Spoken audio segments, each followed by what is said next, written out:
Okay, let's go ahead and get started, please. Glad to see you all here today. I was worried after I told you I was streaming all these, I'd be in an empty room right now, so that's good.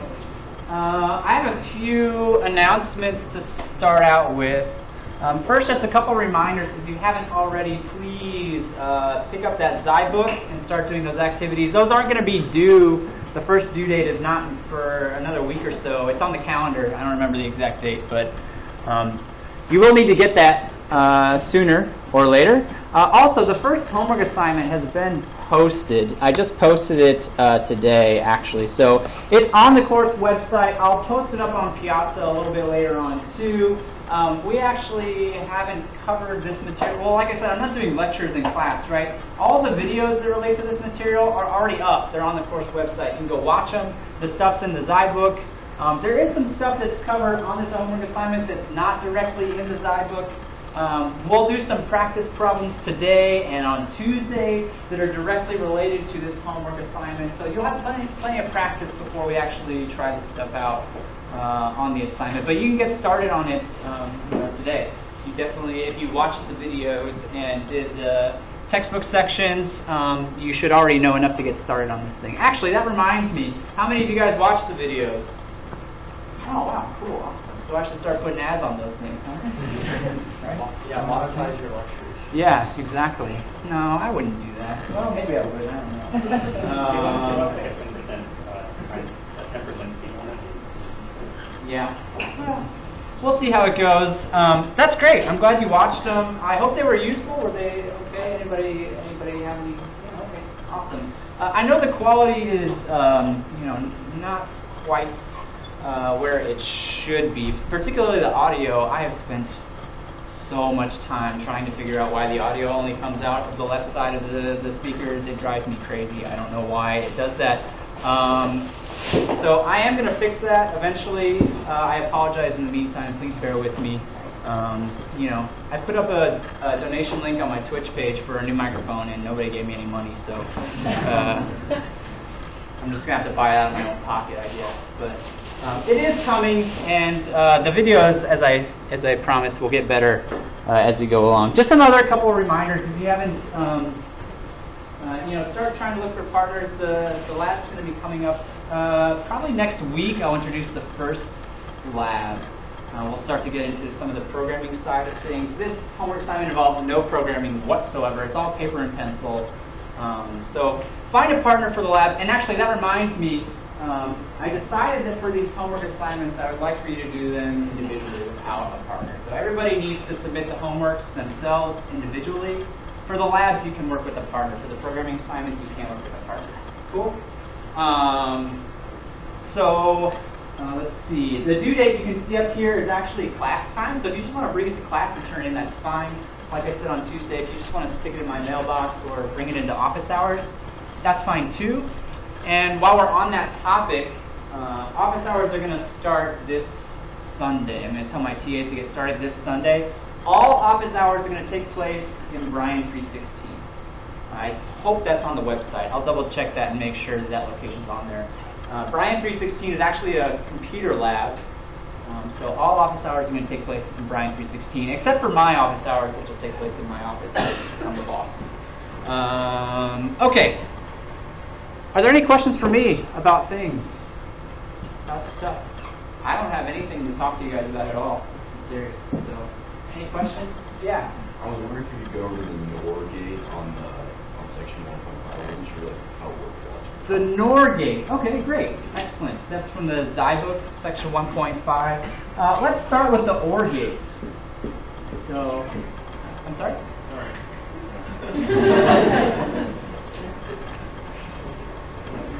I don't know what we're laughing at, but cool. Yeah.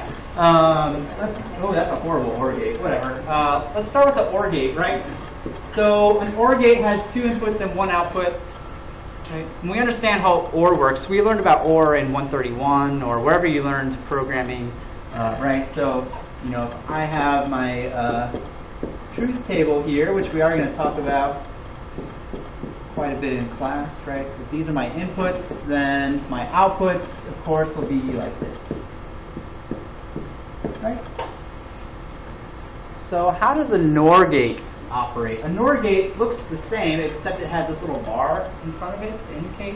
Can anybody tell me how that one little bar affects this truth table? What's going to happen? Yeah. It inverts each output. Yeah, so these are all just going to get flipped. So, you know, this is OR right here. If we want to do a NOR, then we can say false, false, false. Okay. Yes? If I'm not mistaken, that's a XOR gate, and NOR is that what was drawn on in front of it, what you've drawn with the line there? You're right. You're absolutely right. This is an XOR gate. My apologies. My apologies. A NOR gate looks like this. Thank you for pointing that out. But this truth table is correct. This is the NOR truth table, right? Who could tell me XOR then? What's going to happen with XOR? Yeah. False, true, false. Right. Excellent. False, true, true, false. Perfect. Good. Any other questions about this material, stuff in the video, stuff in the textbook? Yes? Can you talk more about the semiconductor actual structure with the wells and everything? Sure, yeah. Let me preface this discussion by saying I'm not going to quiz you on the chemical composition of semiconductors on the exam or anything like that, but I'm happy to talk about this because it is a very important part. So from the video, the Zybook doesn't go into it in too much detail, but I did go into it a little bit in the video, right? We have silicon, which forms the basis of our semiconductors, so silicon, right? And it looks something like this, where we have what's called a crystal lattice. Now, I can't draw a crystal lattice, I'm not that good, but I can draw, you know, a grid, which is going to be a close enough approximation for our purposes of this crystal lattice, right? And so by itself, this is actually a pretty horrible semiconductor, pretty horrible conductor of electricity, right? So what do we do to make this a better conductor of electricity? How does that work? Yeah. We build it with other elements. We put other elements in. Does anybody remember the elements that were mentioned? Yeah. Arsenic and boron. Arsenic and boron, right? So we'll take one of these silicon elements and we'll stick arsenic in there. What effect does that have on the system? Anybody remember? I sometimes get this confused too. I get them backwards. Yeah, picture. Right, so arsenic has a positive charge, which means it's going to attract an additional electron. So we say that this is negatively doped, or it's N-type, right? It's an N-type substrate. So if we stick a boron in there instead, it's the opposite story. Boron has an extra electron, right? Which means we're missing a proton, right? The absence. I'm sorry, I have that backwards. My fault. What did I mean to say? Arsenic is N-type. Boron has an additional. Hang on. What am I saying here? Boron has an additional. Oh gosh, I'm butchering this whole explanation. Who can help me out? Somebody bail me out. Yes, please. Arsenic has more electrons than silicon does. Arsenic. Somebody's shaking his head in the back. Yeah, help me out here, buddy. Arsenic is positive, right? And boron is negative. So you're saying this is p-type and I got them backwards? Is that what you're saying? Thank you for helping me out. I knew I was going to do that as soon as I drew it up on the board. This is p-type. Positive type. Now, we say it's positive type. It's positive type because it's missing an electron, right? So that absence of electron we actually call a hole in this system. That's what causes the positive charge. There are no extra protons here, right? Protons don't just float around. That's not something that happens. So in the boron construction, that's when we have that extra electron floating around, right? That's what causes the N-type substrate for us. And so these are the two types of substrates that we have available to us. That's the chemical composition of them inside the silicon. So when we want to construct a transistor, well, actually, before we construct a transistor, you know, what happens if we stick two of these? We stick some p-type and n-type substrates side by side. What do we get? Diode. A diode. Perfect.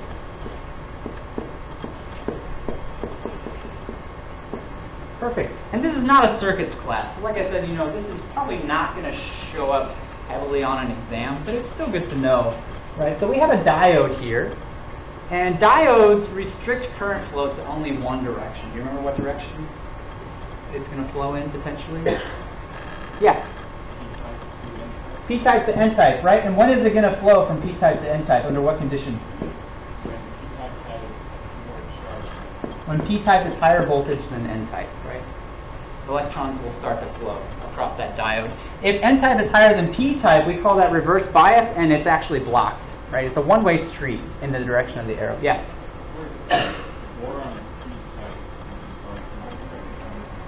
So I had it right the first time? Oh, cool. Awesome. Thank you.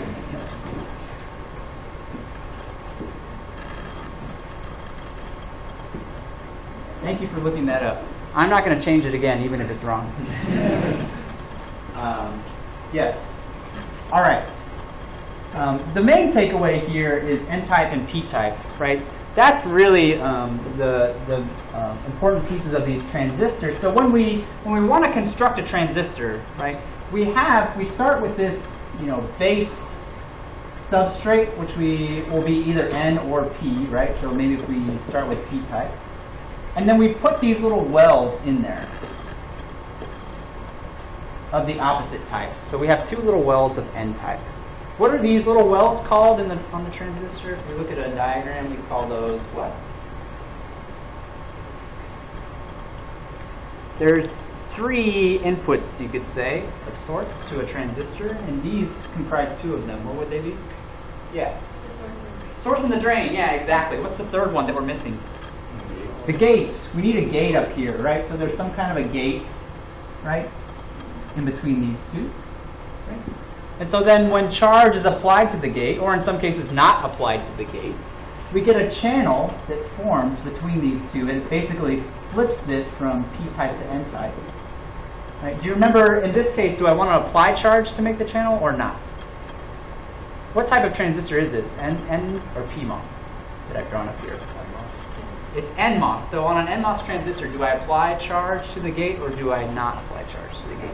I apply charge to turn it on, right?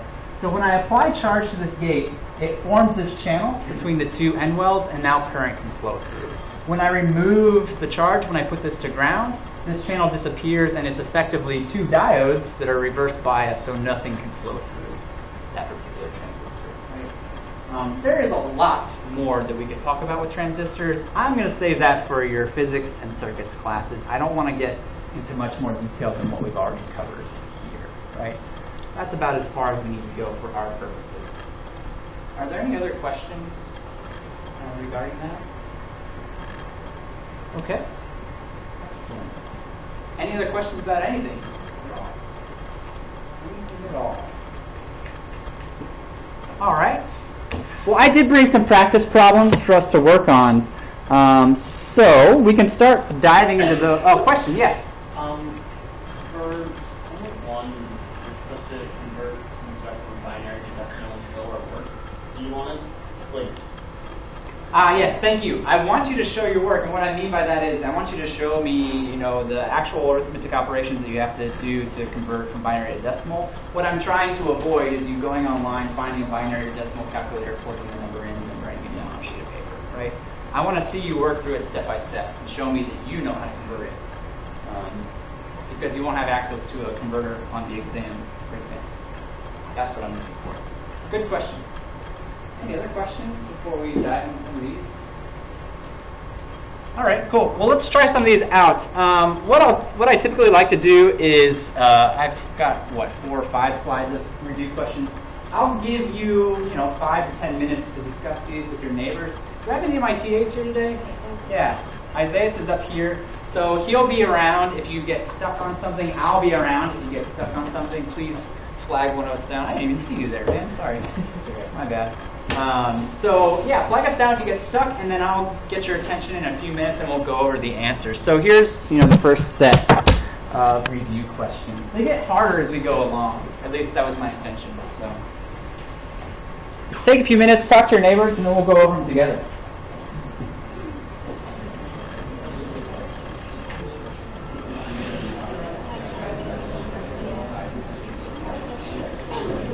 How you doing, man? Did you get the link to the side book to take a look at that? Oh, you did? I had you at it, so you should have access to the side book. I'm sorry? Oh, bummer. Yeah, well, that'll be good for you to take a look at. Sure. And all the videos are linked to through there. You have the course website, right? I haven't seen that. Yeah, I wasn't like, I'm dropping the ball. I'm dropping the ball. Yeah, No, well, this is, today we're talking about how, primarily we're talking about how transistors work and how to construct gates. Basically, you did that one. I definitely changed it up. Did you go over that kind of stuff? It was probably, it was a while ago. So. Yeah. Well, I remember, the most things I remember was like a lot of it. Yeah. Yeah, like working with silence. Well, the side book will help you out. The videos will help you out. Making sure it's like some stuff. And then next Tuesday, we're basically doing binary.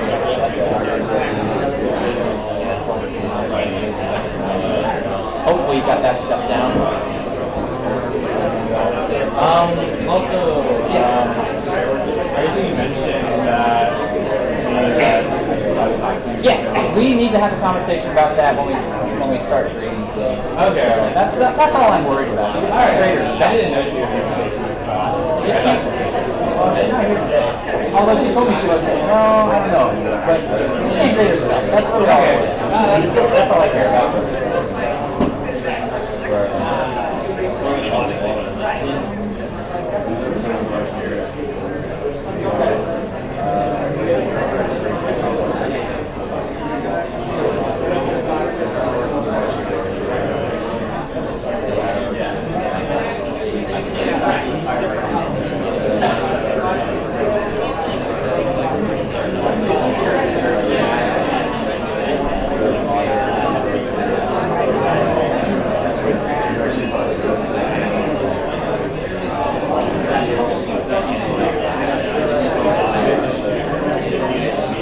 Right now, the only thing I'm not.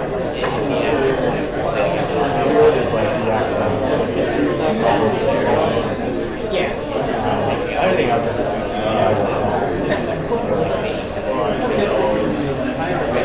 Make it harder as you go. Okay, I'll probably like keep watching the That's okay. videos. Yeah, of course.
tell me what abstraction is? Why it matters to us?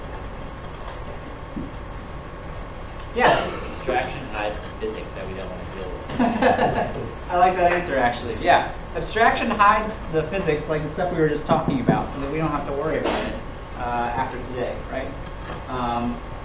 So yeah, once we get up to the gate level, anything that happens, within the gate itself, I am going to make you draw out some transistor circuits a little bit later, and on the homework assignment. But once we get through this introductory section, we're primarily going to focus on gates and higher. We're not going to worry about that low-level electrons moving through, the different channels in a transistor. That's thanks to our friend abstraction. Yeah, excellent. Who can tell me what we mean by a hierarchy? Yeah. Basically the act of planning out modules. Act of planning out modules. I actually think that's an interesting definition. Yeah. Act of planning out modules. Okay, well that kind of leads us into the next one. Then what do we mean by modularity or module? Yeah. Breaking up different types of systems. Sure. What are the features of a well-defined module? Yeah. It needs to be efficient and effective. Efficient and effective, and how does it accomplish that goal? What does it use? To limit side effects. Limit side effects. That's definitely our end goal, right? If I'm going to tell you about a module, what am I going to tell you about? What am I going to tell you about a particular module? Yeah. Inputs and outputs, right? It's inputs and outputs, and everything in between is kind of like a black box to us. We don't really care necessarily what happens inside the module. Now, we're going to be constructing our own modules when we definitely do care what's inside of them, right? But once the module is built, we don't really care about the internal guts anymore. That's an abstraction, right? We've decided that we no longer need to worry about those low-level details. We just need to worry about what goes in and what comes out, right? Regularity. Who can define that one for me? Yeah. It's just making sure all of your modules are constant. So if you have like identical, like cookie cutter classes, you don't want to be slightly different because it might handle something a different way and it might throw everything off. Yes. It's inconsistent. Exactly. Yeah. So regularity. I actually, instead of regularity, I'm always very tempted to swap this one out for reusability. Right, because that's really the ultimate goal, I think, of these modules is to be able to reuse them whenever I need on a particular operation. So if I have something that performs addition really well, I don't need to ever define how to do addition again. I can just stick that module in its place and use it every single time. Right? That's regularity. That's what regularity is. Yeah. So who can give me some examples of these that we might see in the real world? It doesn't have to be computing related, although if it is, then bonus points, I guess. But who can give me some examples of a hierarchy in the real world? Yeah. Breaking down your geographic to planet, country, state, sequence. Yeah. Yeah, you forgot galaxy and universe, but yeah, exactly. You're exactly right. That's a great example of a hierarchy. It's a classic example of a hierarchy. Yeah, any others you guys came up with? Anybody think of one that is computing related, perhaps? I can think of one. Yeah. So if you had like a general, if you had a set of classes that were all grouped together in the same file, and using those classes would have methods, and using those methods that have specific variables, it kind of gets simpler as you go on. Sure, absolutely. Yeah, I like the programming analogy. There's another really good programming analogy when it comes to hierarchies that you may or may not have seen before. Inheritance, right? Inheritance defines hierarchies. Those of you who know inheritance are nodding. Those of you who haven't heard inheritance are like, what? It's cool. No worries. Inheritance is not going to come into play too much in this particular course. What about modularity? Can you give me a real-world example of modularity? Yeah.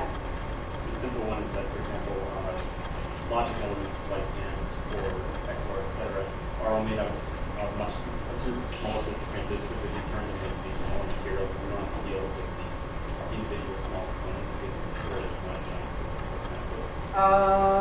giant. Yes. So the gates themselves have well-defined inputs and outputs, and we don't care about what's happening in the middle. So the gates themselves are, in fact, modules to an extent. Yes. A car. A car is very modular. How? Sure. exactly. Yeah, card's a great example. There's lots of modular pieces in here. Yep. Awesome. Any other examples? Want to talk about?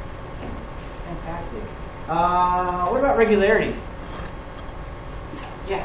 All processors with the same kind of line use the same socket on the motherboard. Sure. So you can have one motherboard and get a new processor and you'll still work with the motherboard with a regular. Yeah, exactly. That's a fantastic example. Yeah, and even a hardware example. I like it. Yeah. Any other examples of regularity that you were able to come up with? All right, cool. Who can describe voltage? Well, let's just start with voltage. What does voltage represent in electrical circuits? Yeah. So we actually have a power concept of things, like water law, and then water voltage from the difference in height and like how consumption inside is Right. and the drop is Yeah. In fact, voltage is often referred to as a potential. That's a common way of referring to voltage. So I like that analogy quite a lot. It's it's the ability to put energy into a system to some extent. Like when you drop a ball, right? So turning that potential energy into kinetic energy, motion. Okay. So what role does current play in an electrical system? Yeah. Sure. Yeah. So using the water analogy, it's kind of akin to the flow. How fast is it moving through, right? What's the speed of that water flowing through? It's not a perfect analogy, but it's pretty good. And then resistance. Yeah. It's kind of just the resistance to the flow of that current in your system. Yes. The water analogy, like they give the area of the pipe or something else. Mm-hmm. Exactly. Yeah, exactly. It restricts the area of the pipe. And so, all of these things apply to the transistors that we were talking about. We're actually going to do a lot more practice with transistors here in just a little bit. Are there any concepts or any questions rather on these particular concepts? Great answers, you guys. Awesome. Let's take a look at the next round then. I'll give you another 5 to 10 minutes and then we'll discuss these particular questions.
back end.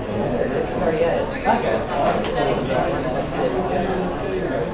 That's it. The calendar's over here. Oh, I see.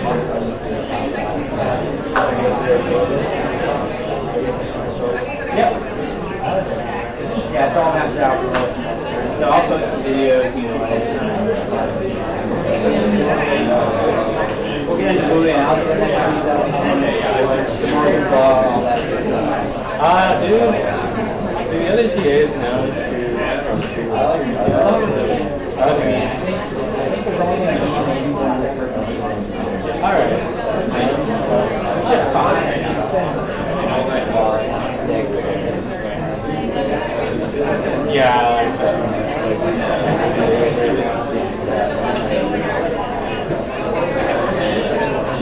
Okay. Who can help me out with this first one? What's the difference between digital and analog? Yeah. Digital is like yes or no either, whereas analog will take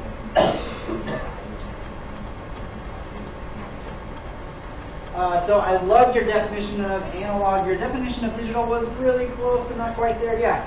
Digital takes in a discrete number of values, so Yeah. oftentimes it's binary, like 0 and 1, but it could be, 10 or something like that. Yeah, It's exactly. not infinite. Right. Exactly. Analog is infinite. Digital is not, basically. I mean, that's a simplification.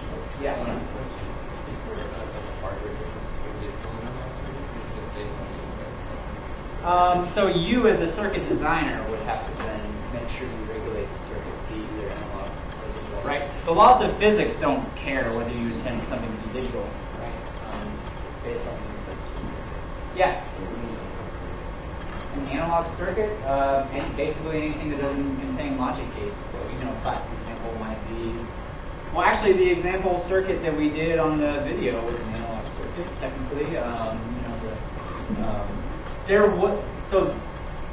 There was only one voltage in that circuit, right? But it could be potentially any voltage depending on the resistance. And I can put even a variable resistor in there to vary the voltage to be any value that I could possibly want. I mean, not infinity, of course, but, theoretically. Yeah. Yeah. So it's good to know the difference between digital and analog, mostly because we're not dealing with analog in this class really at all, right? Analog is out. Digital is in. So why is that? Why do we stick to digital? Why don't computers rely on analog stuff as much? Yeah. It's easier, well, because of binary, it's like between like two different things, and there might be like 10 different things, so it's pretty much just all in all. Sure. Yeah, exactly. I gave that analogy in class on Tuesday, right? Where if I give you 10 different things and ask you to determine the difference, you can probably do it, but it'd be much easier if I only gave you 2. And that's, kind of the reason why we use the binary system as well, right? But there's other reasons why we use the binary system. Can somebody else give me some other reasons why we use binary? Yeah. It's easy to swap between numbers and logic. Easy to swap between numbers and logic. What do you mean by that? Can you clarify that statement? Using logic circuits, you can do mathematical functions on stuff fairly easily. Sure. Using like ANDing two integers together. Sure. With I mean, that could all be done. That could all be done even if we weren't using binary, though, right? It would still be possible if we did it in a decimal system too, right? I mean, that could still be done. would be harder. Harder in what way? What makes it more difficult? I think you're right. With physical circuits, you can't use transistors. You could still use transistors, but you would definitely increase the complexity of the circuits quite significantly. By only having 2 inputs on and off, we very greatly simplify the circuits that we're using, right? Fewer parts. Fewer parts is good. There's another really important reason why fewer parts is good. Does anybody remember from the video? Yeah. Less power is always a good thing. Yeah, what else? Cost. Sure, yeah. Cosmic rays. Cosmic rays, yes, thank you. Noise, right? There's always going to be noise involved in any circuit, and we have to be able to account for that. The fewer pieces we have, right, the smaller our circuits are, the less effect from those cosmic rays we're going to notice in our circuits. Great. So how does this idea of a switch then apply to our digital circuits? Why are switches so important? Yeah. It's switches, it's easy to visualize what is zero and one physically. And then also transistors that run into voltage control switches. Exactly. Well, yeah, you just answered the next question for me too. Awesome. Yeah, you're exactly right. Switches are on or off. That's our binary system right there, right? On or off.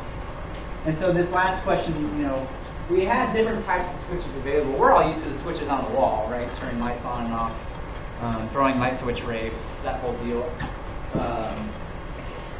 So those aren't the switches that we use in computers. Why not? Why don't we use those kinds of switches in computers? Yeah. Those are mechanical switches. We don't want a mechanical computer. No, we don't. Well, we don't want a mechanical computer. We could, though. We could. We talked about that on Tuesday. Mechanical computers. But that would be very slow compared to. It would be very slow, and it would be a lot more work for us as the user of the computer to have to go through and manipulate those mechanical switches, those manual switches. Yeah, absolutely. So we use transistors, right? We use transistors, which is a special kind of switch. As was mentioned, question or? Just adding. Yeah, go for it.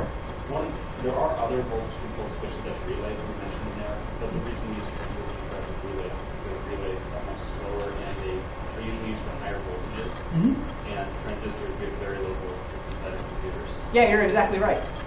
Relays were used in computers back when computers were first around. In fact, Alan Turing's famous computer that he built to decode things during World War II, decode German messages, was built on relays. It was a series of relays, right?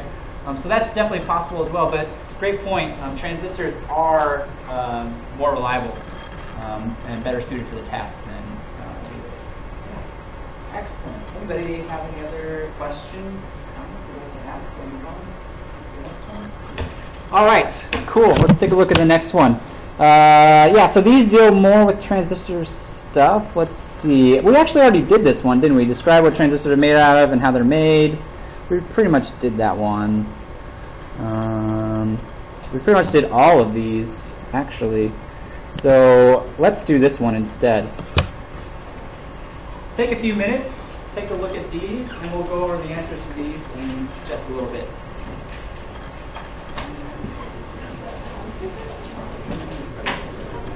Do you know how to split sequence? I don't use Sigwin actually. Do you know it's like it looks like it's this one, like it looks like Sigwin's just a terminal emulator for Windows. yeah, that's pretty much it. I mean, in my terminal, I just go to the file menu and tell it to split. So I imagine we've already tried that.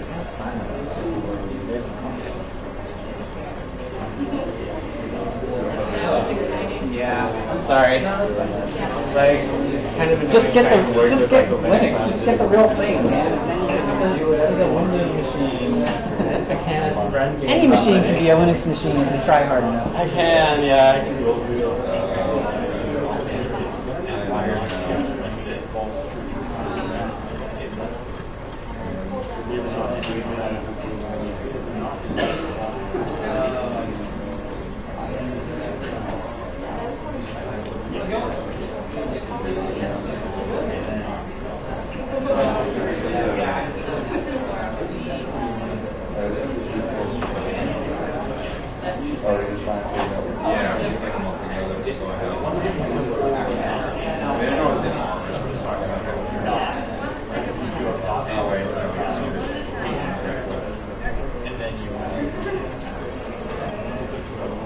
This is an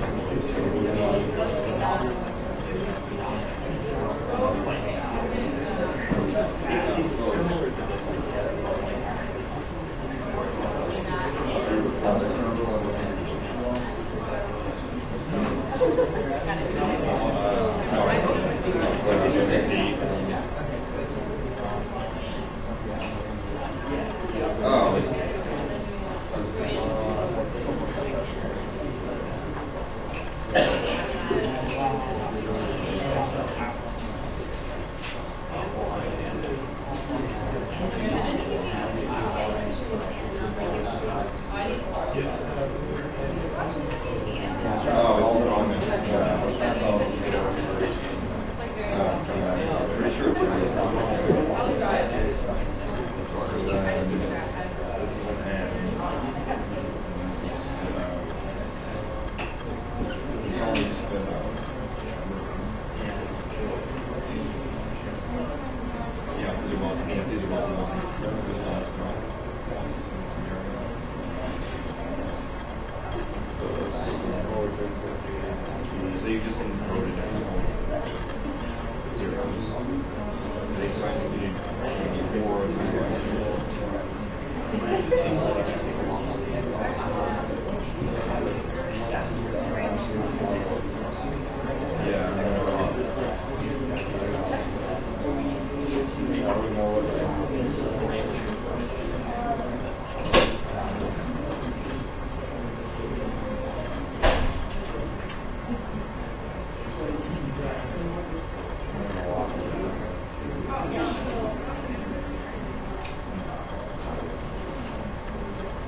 Just like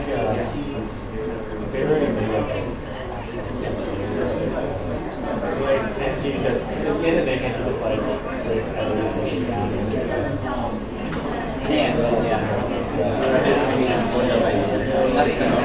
Now, if you're just using and and not as your negative kind of service, like do it. No, I gotta do it.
Oh, well, yeah, you got it. It's A and B, and because this is there, the same.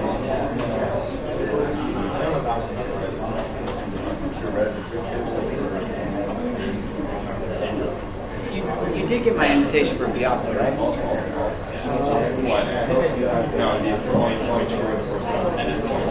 I did something right. yeah. So you would make, Yeah. so you would invert Sweet. that. Cool. Ooh, pounds here.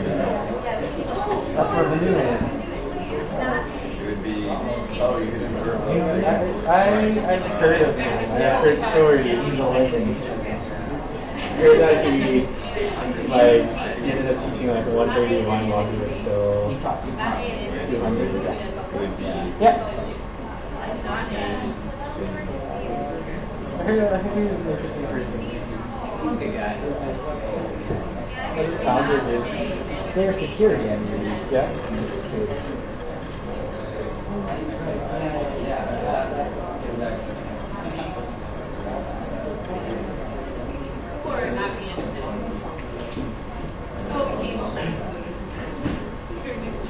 Did anybody get this next door? Circuit?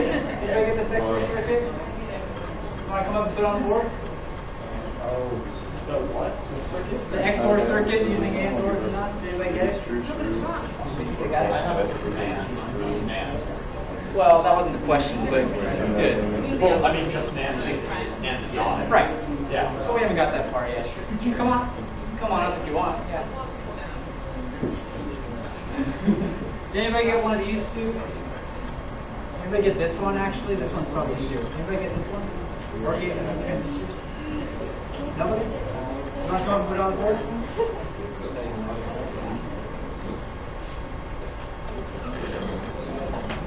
If you can, leave some space so that he can put his up too. I don't know. Hopefully it's not too big. No.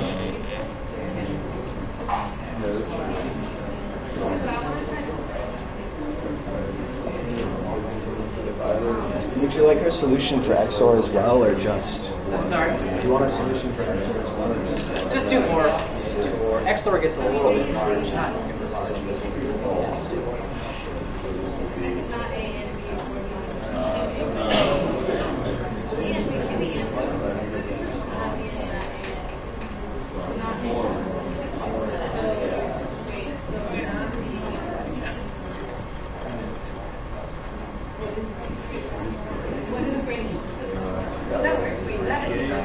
I'm sorry? Yeah, no, that's good.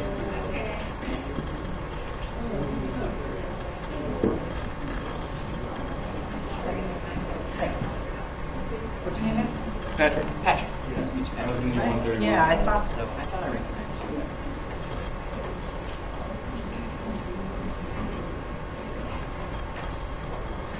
Oh, thanks a lot, man. What's your name?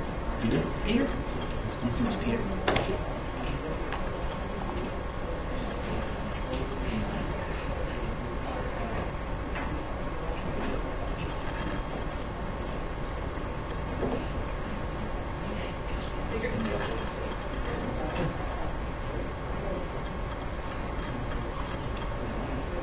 Alrighty. I realize you may not be entirely finished. That's okay. Let's go ahead and talk about these. We already wrote out the truth table for XOR, so I'm going to skip that one, right? But a circuit is equivalent to XOR using ANDs, ORs, and NOTs. I believe it was Patrick that did this for me. Thank you, Patrick. So here, I think if you are ever faced with a problem like this again, and we'll talk about this a little bit more in a week or two, write out your truth table, right? Write out the truth tables of what you want, and then use the truth tables of what you have to see how you can try and connect it up. So, here's a, oops, maybe I can do it properly. Here's a truth table for XOR, which is what we want. 0, 1, 1, 0, right? This is what we want, right? And we have ANDs, ORs, and NOTs at our disposal. So if we look at this, XOR is directly related to OR, right? So we can see, I've got OR right here. These first 3 bits are actually the same as my OR gate. So I'd like to be able to rely on that. And so we see, or actually, I think what Patrick has done here, there's multiple solutions to this problem. What Patrick has actually done here is isolated the 2 truthful conditions and defined it as A and not B, right? Or B and not A, right? You can see that. A and not B, or B and not A, right? Or another way to think about this, I think using a similar approach with OR would be to say, A or B ANDed with A and B not, right? So I can have A or B as long as A and B is not true, right? That's another equivalent circuit that I think will get you to the same place. Right? Yes? How do we do with just ANDs and NOTs? ANDs and NOTs, I'm going to leave that as an exercise to you because that gets to be a pretty big circuit, quite honestly. It can be done, I assure you. If you are still stuck on this one, you go home tonight and it's causing you to stay awake at night, then post on Piazza, I'll be happy to post a solution to it. I want you to take a crack at it for sure. can be done. I promise. I promise, I promise. And you know, if you start from here, right, one way of thinking about this problem is here, ands and knots, I can use those, right? All I have is this one or. So is there a way I can swap this or out for ands and knots? Then you have the answer to your question, right? So it kind of simplifies the question a little bit. Awesome. Okay. Who can tell me what pull-up and pull-down networks are? What's a pull-up network? What's a pull-down network? Anybody? Anybody? Yes. I don't quite know. Pull-up network refers to like a collection of PMOS transistors that are like at. Yes. And what's their purpose? Why do we call it a pull-up? Because if they're activated, like that's supposed to turn on, then whatever is. Right. The output will be high voltage, right? High voltage is typically at the top of the circuit. Low voltage is traditionally at the bottom. So if the PMOS transistors at the top are active, they're letting current flow through. They are pulling the output up, right? They're pulling it up to be a 1, right? That's why we call it a pull-up network. So then pull-down network is made out of what type of transistors? NMOS, right? The other kind. And so if the NMOS transistors are active, then they will pull the output down to 0, right? Why do we use PMOS to pull up and NMOS to pull down? Did anybody? I know that wasn't necessarily covered, but does anybody know? Yeah. I'm gonna say it's just because of the physical characteristics. It works better when you do it that way. Yeah. Well, I was looking for a little bit more details. Anybody know more detail behind it? Yeah. Basically, NMOS can't process zeros as well, and PMOS can't process ones. Sure. And that's absolutely true. Does anybody know why? Yeah. I know that part of it is that one of the two leads, if you leave it on, if you leave it on, it leads energy slowly. Well, all transistors actually bleed energy. That's true of all transistors, absolutely. If I want to turn an NMOS transistor on, right, I need to apply voltage to the gate. Okay. So can I apply 0.1 volts to the gate and turn it on? 0.2 volts to the gate? I see people shaking their heads. No, why not? What's preventing me from doing that? Why is that the case? Yeah. Yeah, so there's some threshold voltage that's usually between 0.3 and 0.7 volts. It depends on the transistor, right? There's some threshold voltage that I have to eclipse before that transistor actually turns on. And so the reason that NMOS transistors are considered bad carriers of high voltage is because we have to apply voltage to them in order to turn them on. And that threshold voltage gets in the way of the current that's flowing through the system. So it does pass a 1, but it's a little bit lower than the PMOS, which doesn't have any voltage applied to the gate when current's flowing through, right? Does that make sense? And so then it's opposite in the other direction for the PMOS transistors. That's why we use it the way that we do, with the PMOS at the top pulling up and the NMOS at the bottom pulling down. Okay? Any questions about that? I know I didn't cover that. It won't be on the exam or anything, but still, I find it. Cool. Let's take a look at, I believe it was Peter that did the answers for this one. Let's see here. So we don't actually, let's see, up at the top, we've got 2. These are, what kind of transistors? NMOS, right? So if A is on, then VCC will be pulled, will flow through the circuit, right, and go out. If B is high voltage, then VCC will flow through the circuit and come out, right? If they're both low, then what happens, it's going to go down to ground. We technically don't need the transistor here so much.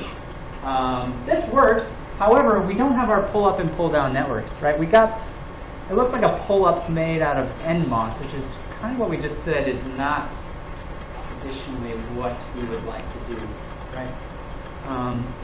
So to construct an OR gate, while this, I believe, would work, right? A typical OR gate is constructed a little bit differently. Anybody help me out? Anybody know what it might look like instead? So I definitely want to have PMOS at the top, right? Let me write out the truth table for OR gate just so we have it available to us. That's 0, 1, 1,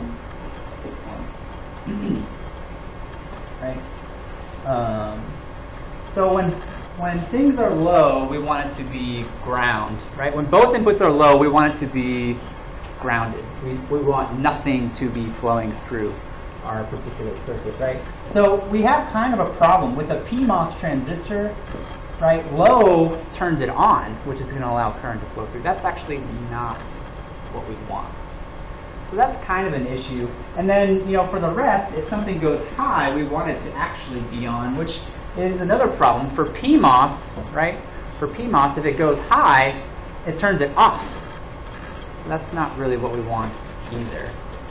Can somebody think of how we might be able to fix this problem? Things are going high when we want them to go low, and low when we want them to go high. Do you have a way to flip things? What's that?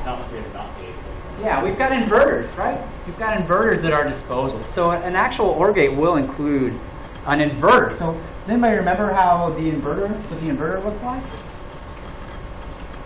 The inverter was easy. How many transistors? 2. There was this PMOS up here, right? I'm actually going to scoot this over so I have a little bit more space. There's this PMOS over here, right? And there's an NMOS down below. Right? And so this would be for one input, but I actually, let me do my ground here. Right? I actually kind of want to invert both inputs to some extent, right? So that my transistors line up appropriately when I construct my OR gate. So I would need a copy of this. Here's A, right? I need another copy of this for B, and this may not be the best way to sketch this out, but I'm kind of in a hurry, so I'm going to be a little bit sloppy. Right, so here's B over here, right? We're going to invert A and B. Invert A and B. And now we can maybe go back to thinking about constructing our pull-up and pull-down networks as before. So now, if A and B are both low, what am I getting out here? I'm getting 1 and 1, right? 1 and 1. So they're both low. I want to zero back out. These are both high. So where am I gonna wire these guys into on this side? If I want to talk about pulling things down, what am I going to do? What kinds of transistors? NMOS, right? So for the pull down network, I can wire these over to some NMOS transistors, like so, right? I'm going to put them in series. Again, this isn't a circuits class, right? But both of these have to be low in order for this to be pulled down, right? So both of these transistors have to be on in order for this to be pulled down. You see? So now I've solved the pull down side. This is my output, right? And then for the pull up side, I want to use PMOS, right? So consider if A is high, the output of this is going to be 0. If B is high, the output of this is going to be 0, right? So what are my PMOS transistors going to look like in my pull up network? They'll be in parallel. For those of you who haven't had circuits yet, that means instead of connecting them in a row like this, I'll actually have them side by side, like so. Oh man, this is not the best diagram. I apologize. It could be worse, I suppose, but it could definitely be better as well. Make sure to put some dots there for connecting. And so now, if either A or B goes high, these PMOS transistors are going to turn on, right? And that's going to allow VDD to flow through to the output, so it'll be high. Yes. Can you invert the signal before every OR gate, or is there more efficient to do that without inverters? If we want to do it with a pull-down, pull-up network, the inverters are necessary. Now, in practice, OR gates, when we're actually building chips, OR gates are not going to be used as often as you might think. So the inverters end up not really being necessary. We'll talk about that more when we get into more involved circuits. Yeah, good question, though. Good question. Any other questions about this process? This was kind of a tricky one. I told you guys it was going to get harder. I'm joking. Any questions I can answer about this before we move on? I'm going to leave XOR up to you to figure out this. That would be great practice, right? For you to draw a circuit for XOR. Hence, if you know how to do ands and ors, then you've got the solution right here, right? So it's going to be kind of a big circuit, but it's good practice. It's good practice. Again, you know, if you are really super stuck, then hop on Piazza sometime and I'll post a solution when I get a chance. Just let me know, right? Or if somebody gets a solution and they want to share it on Piazza, that would be fantastic. So please do that if you manage to come up with a solution. That would be the ideal scenario. Okay. I've got one slide left. This is our last slide. I think we've got just enough time to tackle it, right? So we're not limited to 2 inputs, right? I can have multiple inputs to a logic gate if I want. So consider multiple inputs to a logic gate. Let's see, 4 input ANDs. Since we're running a little short on time, if you want to just do a 3 input AND, that's okay with me for now. That'll help save a little bit of time. But you know, construct a truth table for this, and then draw up the circuit for it, and then do the same thing for an OR gates. Take a few minutes, and then we'll discuss at the end of class.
Good job. Thanks. If you want, post that on class later. I'm sure everyone would appreciate it.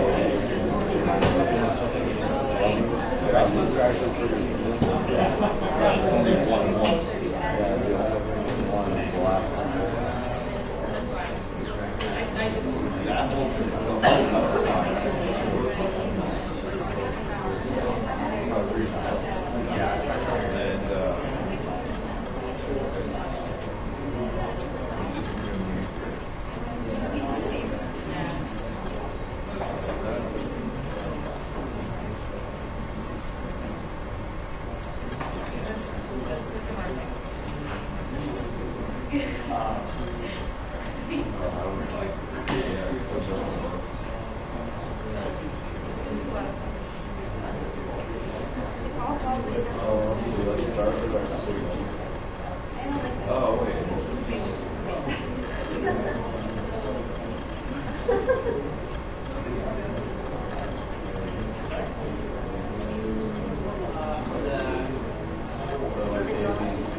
You will have to have an inverter.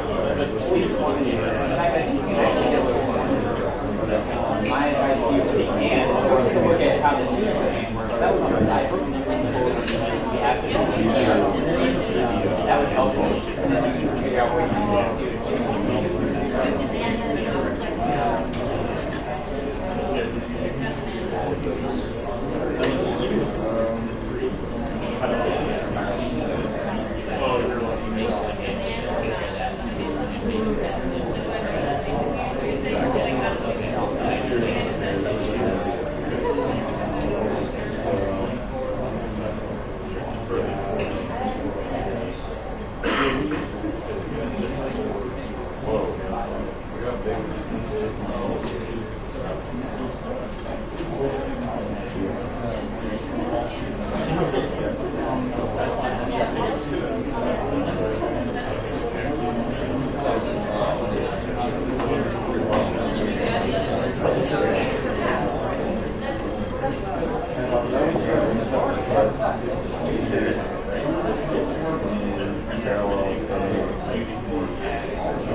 Okay, before we talk about these, I actually want to revisit one of the problems that we just did.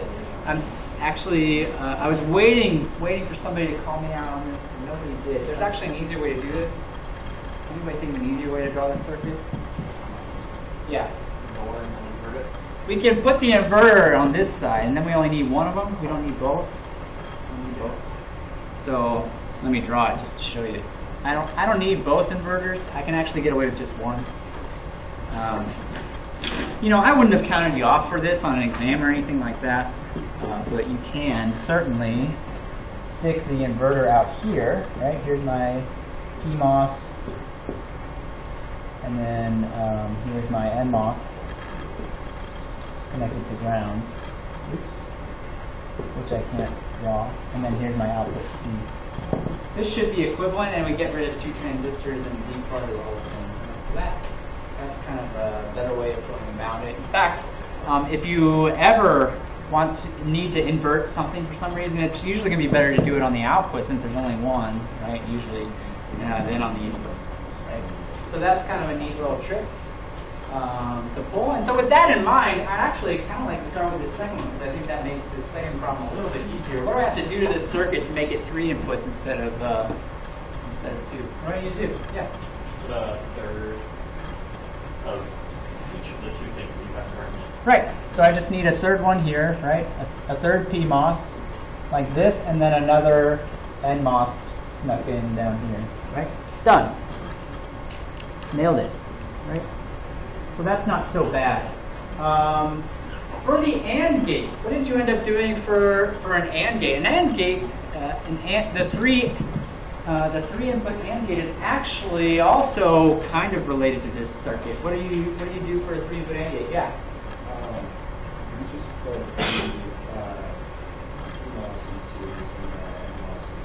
Exactly. So the PMOS in an AND gate are going to be like this. Right? So I'll have 3 of them in a row like this. And then the NMOS will look like the PMOS do over here. They'll be in parallel. That will give me my AND structure. Do I need the inverter at the end? Yes. Yes, you do. Yeah, think about it. So what does this mean? If all 3 of my inputs are 0, right, these PMOS are going to be on or off? They'll be on, so they're going to pass a high voltage through. Actually, that's not what we want, though. We want it to be off, so we need to invert it as it comes out. If all 3 go high, then these 3 will be off, and the ground will be on, right? And then we'll invert it. Yeah.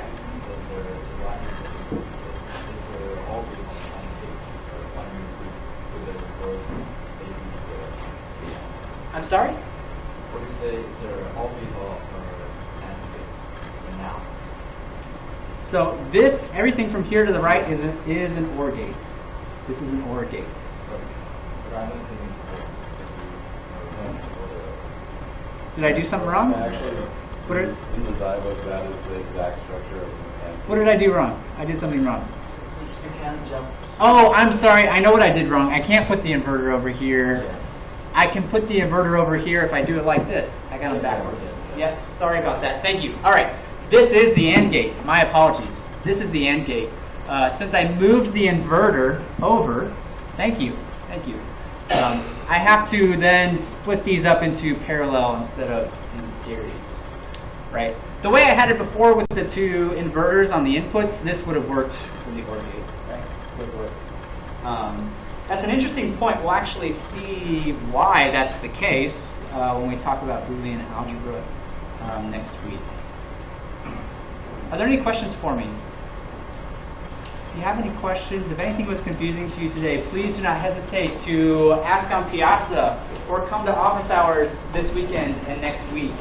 Otherwise, thank you so much for your participation today. It was really, really, really good. Hopefully it was good for you as well. I will see you next week.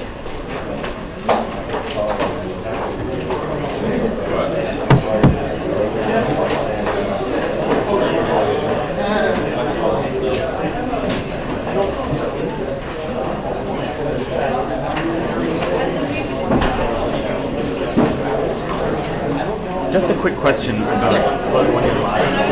You're drawing the PMOS in series, right? For which? For the last one, what you're doing And so PMOS in series. Right, so it would work. You can make it work either way. It just depends on do I want the inverters in the front or on the end. If you inverted, like, so, imagine I put it this way. So, this looks like, I visited Nikki. I visited Nikki, John. That's fine. And then, Little present. The present looks like me. me drawing is terrible. Slippery slow. Also, I have No, the problem is connected to control wires. Don't worry about I can grab it. You don't need that. Are you ready? Are you ready? Okay, So this is out. Yep. This, and then you said, okay, and now we need to add a knot here. that's fine. That's fine. That's true. So consider it. We want it to be high when everything is on, right? So when all my signals are high, which of my transistors are on? The PMOS or the NMOS? When all of them are high, all of the NMOS are on. All of them So take that reaction Just pull it down. do it again. I got that. And then we invert it. Yeah. But the problem is some of them are on, some of them are off. Some of them are on, some of them are off. If I'm mistaken, this should match the truth table for the. I know, she just gave me all the false. I'm like, okay. False. they're so True, but I think that this is different case. So if some of them are on and some of them are off, right? Maybe this one's on and this one's off, right? If this goes high, then this will pass voltage through, but this one's still off, so it's going to get blocked. So if any one of these is low, the high voltage is go over like blocked, right? If any one of these, I'm sorry, if any one of these is high, I'm sorry, then this high voltage is blocked. Yes. If any one of these is low, then the ground is active. You wanna- Right? So Yeah. it only takes one of these to be low I to wanna bring the whole like thing down talk to zero. I guess I should just talk through with Jay how these actually. Is that right? Let's see, hang on. Wait. I'm confusing myself now. If Yeah, any one just of because these like is low, I feel ground, like ground, I might be what down to- overthinking. Because Actually, there's like that's a thing that's the- like, oh, Hang on, is like, it right the way there's it a is? function Do called you not zero. That's the question you're like asking. you want to Yeah. only use like bitwise operations to figure out if it's They're getting all from high, zero to this is zero. common. I'm thinking, oh, just and it Yes. is zero, and then it'll be like all ones. And then it's like, well, If wait, they're how do I all return low. one? So I'm thinking of like This is- XORing it or like They're all high. These are one one one one one one all high. One of one. these is high. It's still And going to minus be that last no, high one because it gets zero, and then it would XOR to like one. Yeah, so that's actually not right. Wait, so It what's seems, the it seems like this part is part of the logic, because if this, Yeah. these two Oh, It should only tabs take two are looking at operations. opposite. Right. And it They was will. And so if we just, And then if XOR we're with just looking like at the top bit here, the bits where it's let's see, like so if basically make it like going one, back, so zero, if any, zero, blah blah if blah any blah. one of these If it is zero. false, Because you want to return This- one of the no, zero, sorry, and yeah. you return zero.